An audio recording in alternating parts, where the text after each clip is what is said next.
So hello guys, how are you welcome back. ഇന്ന് നമ്മൾ നോക്കാൻ പോകുന്നത് അൺബോക്സിംഗ് ജൂഡ് എന്ന യൂട്യൂബ് ചാനലിനെ കുറിച്ചാണ്. ഓക്കെ, അൺബോക്സിംഗ് ജൂഡിനകത്ത് കേരളത്തിൽ ആരും ഉണ്ടാകത്തില്ല, കാരണം ഫാമിലി വ്ളോഗേഴ്സിൽ ഏറ്റവും കൂടുതൽ സബ്സ്ക്രൈബേഴ്സ് ഉള്ള ഒരു യൂട്യൂബ് ചാനൽ തന്നെയാണ് അൺബോക്സിംഗ് ജൂഡ്. ഓക്കെ, ഏകദേശം 35 ലക്ഷത്തിന് മുകളിൽ സബ്സ്ക്രൈബേഴ്സ് ഉണ്ട് ഡൂഡിന് യൂട്യൂബ് ചാനലിൽ.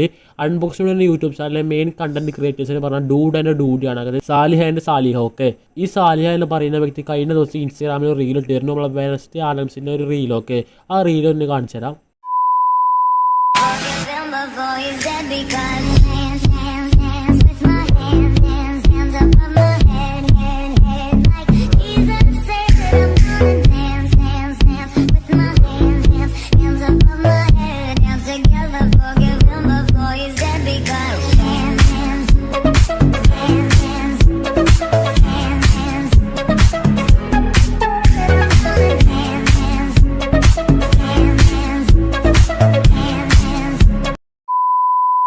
സോ ഞാൻ റീല് കണ്ടിട്ട് വിശ്വസിക്കുന്നു. ഈ റീല് താഴെ വന്ന കുറച്ച് കമൻറ്റ്സ് നോക്കാം. ഓക്കെ, കയ്യും കാലം വാദം പിടിച്ചോന് ഒരുത്തൻ കമൻറ്റ് ചെയ്തു, തനിസി എന്നൊരു വ്യക്തി. ഓക്കെ, മിസ്റ്റർ തനിസി കയ്യും കാലം വാദം പിടിച്ചതല്ല, ഇതൊരു ഇപ്പോഴത്തെ ട്രെൻഡാണ്. ഓക്കെ, നെക്സ്റ്റ് കമൻറ്റ് നദി ഇട്ട് കമൻറ്റാണ്, എന്താ ഇത് ബാറ്ററിക്ക് ഓടുന്ന മെഷീനോ അല്ലടാ മനുഷ്യനാടാ, എന്താ ഇതിലൊക്കെ പറയുക ഗൈസ്. അടുത്ത കമൻറ്റ്സാണ് സംത ഒഫീഷ്യലി, ഇവൾ വിചാരിക്കുന്നത് കൊല്ലാം എന്ന് കാണുന്ന ആൾക്കാർക്ക് തോന്നുന്നത് കോമാളി ആയിട്ടാണ്. ഓക്കെ, ഇവൾ വിചാരിക്കുന്നത് കൊള്ള എന്ന് കാണുന്ന ആൾക്കാർക്ക് തോന്നുന്നത് കോമാളി ആയിട്ടാണ്. ഓക്കെ, എടാ നിനക്ക് ആവശ്യമുണ്ടെങ്കിൽ ഇപ്പോൾ ഈ കണ്ടാൽ പോരെ, നീ എന്തിനാ അവരുടെ വീഡിയോസ് കാണുന്നത്? എനിക്ക് ഇഷ്ടമുണ്ടെങ്കിൽ സ്കിപ്പ് അടിച്ച് വിടും. ഓക്കെ, നമുക്ക് നെക്സ്റ്റ് കമൻറ്റ്സ് നോക്കാം. നീ ഒരു മുസ്ലിം അല്ലേ? ഓക്കെ, അൺബോക്സിംഗ് ഒരു മുസ്ലിമാണ്, ഡൂഡ് മുസ്ലിം അല്ലെങ്കിൽ നീ നോക്കേണ്ട ആവശ്യം എന്താ?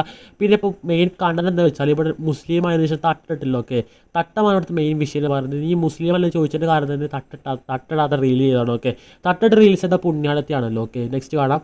തൈറോയ്ഡ് പിടിച്ച കോഴിയോ, ഇത് തൈറോയ്ഡ് പിടിച്ച കോഴിനെ വീട്ടിലെങ്ങനെയാണ് ക്രിസ് എന്നാണ് അവൻ്റെ പേര്, വായി കിട്ടാത്ത പേര് വന്ന് വായിക്കും, വളിയൻ വേട്ടാവളിയൻ. ഓക്കെ, പാവൻ അവൾക്ക് അറിയില്ലല്ലോ, അവൾക്ക് പ്രാന്താണ്. എടാ പ്രാന്ത, നിന്റെ കൂട്ടത്തിലുള്ളവർക്കൊക്കെ നീ എന്താ പറയുക സാദിഖലി. ഓക്കെ, മിസ്റ്റർ സാദിഖലി, നിനക്ക് പ്രാന്തുള്ളത് കൊണ്ടായിരിക്കും നീ ആരെ കാണുമ്പോഴും പ്രാന്താണെന്ന് വിചാരിക്കണം. ഓക്കെ, സോ അത്രേ ഉള്ളൂ, എല്ലാവരും വിചാരിക്കുക. അടുത്തതാണ് മിസ്റ്റർ അടിയിലൊരു വര, അടിയിലൊരു വര, അടിയിലൊരു വര, റോഷൻ. മിസ്റ്റർ റോഷൻ. ഓക്കെ, ഇതെന്താണ് ഇർക്കിലേക്ക് കയ്യും കാലും വെച്ചോ, പക്ക ബോഡി ഷേമിങ്. ഓക്കെ, എടാ മിസ്റ്റർ റോഷൻ, ഇയാൾ വല്ല ഷാറൂഖ് ഖാനോ ദുൽഖർ സൽമാൻ ആയിക്കോട്ടെ, പാവപ്പെട്ടവരുടെ റീൽസ് ചെയ്ത് പൈസ ഉണ്ടാക്കിക്കോട്ടെ, അതിനൊക്കെ വല്ല മുടക്കുണ്ടോ? ഇതെന്താ ഈർക്കിലേക്ക് കയ്യും കാലം വെച്ചൊരു കമൻറ്റ്. ഓക്കെ, ഈർക്കിലേക്ക് കയ്യും കാലം വെച്ച് ഇയാൾ നാട്ടിലൊക്കെ മനുഷ്യനാകുമോ?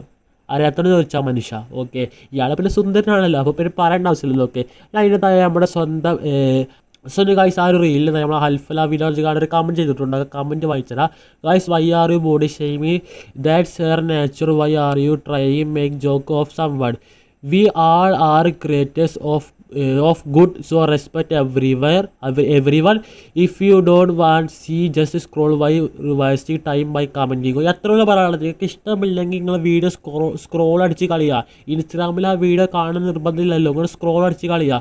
എന്തിനാ പറയുക നെഗറ്റീവ് കമൻറ്റ്സ് ചെയ്ത് നിങ്ങളെ ടൈം വേസ്റ്റ് ചെയ്യരുത്, അല്ലെങ്കിൽ നിങ്ങൾ സ്ക്രോൾ അടിച്ച് പോകുക. ഒക്കെ നെഗറ്റീവ് കമൻറ്റ്സ് ചെയ്തിട്ടുണ്ടെങ്കിൽ വെറുതെ സമയം കളയാക്കുന്നത്, ഒരു ക്രിയേറ്ററിനെ ഡീമോട്ടിവേഷൻ ചെയ്യാതിരിക്കുക, അല്ലെങ്കിൽ നിങ്ങൾ ആ ഒരു വൈക്ക് പോവാതിരിക്കും. ഒക്കെ എന്തിനാ വെറുതെ നെഗറ്റീവ് കമൻറ്റ്സ്? ഒരുത്ത കമൻറ്റ് ഇവൾക്ക് എന്താ ഈർക്കിലേക്ക് കയ്യും കാലം വെച്ചതുപോലെയാണ്. പക്കാ ബോഡി ഷേമിങ്. അൺബോക്സിംഗ് ജൂഡ് എന്ന യൂട്യൂബ് ചാനലിലെ ഡൂഡ് ഇതിനെതിരെ ബോഡി ഷേമിന് കംപ്ലൈൻറ്റ് കൊടുത്ത സംഭവം നീ പുറലോകം കാണത്തില്ല സത്യമായിട്ടും. ഇത്തരത്തിലുള്ള ബോഡി ഷേമിങ്ങൊക്കെ എന്തൊരു മോശം അറിയും ഈ ഒരു കാര്യത്തെക്കുറിച്ച്. ഓക്കെ, ഇനിയിപ്പോൾ എങ്ങനെയായാലും ബോഡി ഷേമിങ് അങ്ങനെ കാര്യം ചെയ്തല്ലോ, റീൽ ഇഷ്ടമില്ലെങ്കിൽ റീൽ കാണണ്ടോ, സ്ക്രോൾ അടിച്ചു പോലും, പക്ഷേ ബോഡി ഷേമിങ് അങ്ങനെ കാണണ്ടല്ലോ. നീ ഈർക്കിലേക്ക് കയ്യും കാലം വെച്ചതുപോലെയാണ്. ഓക്കെ, പക്ക ബോഡി ഷേമിങ്. സത്യം പറഞ്ഞിട്ടൊക്കെ അതൊരു കേസ് എടുക്കണമെന്ന് എനിക്ക് തോന്നുന്നു, കാരണം ഒന്നേനൊക്കെ കിട്ടുമ്പോഴുള്ള കൈസെല്ലാം ഒന്നും അടുക്കത്തുള്ളൂ. പിന്നെ ഡൂഡിൻ്റെ സ്വഭാവം അറിയില്ല, ഡൂഡ് പച്ചപ്പാവാണ്, ഡൂഡിയും പച്ചപ്പാവും ഇവർക്ക് അതിൻ്റെ വയലേക്ക് ബുഡ് നോക്കും, പക്ഷേ നമുക്കത് വിടാൻ പറ്റില്ല, കാരണം അവിടെ കണ്ടൻറ്റാണ് ഇതൊക്കെ. സോ അഭിപ്രായം കമൻറ്റ് ചെയ്യുക. അടുത്ത ദിവസം കാണാം. ബൈ.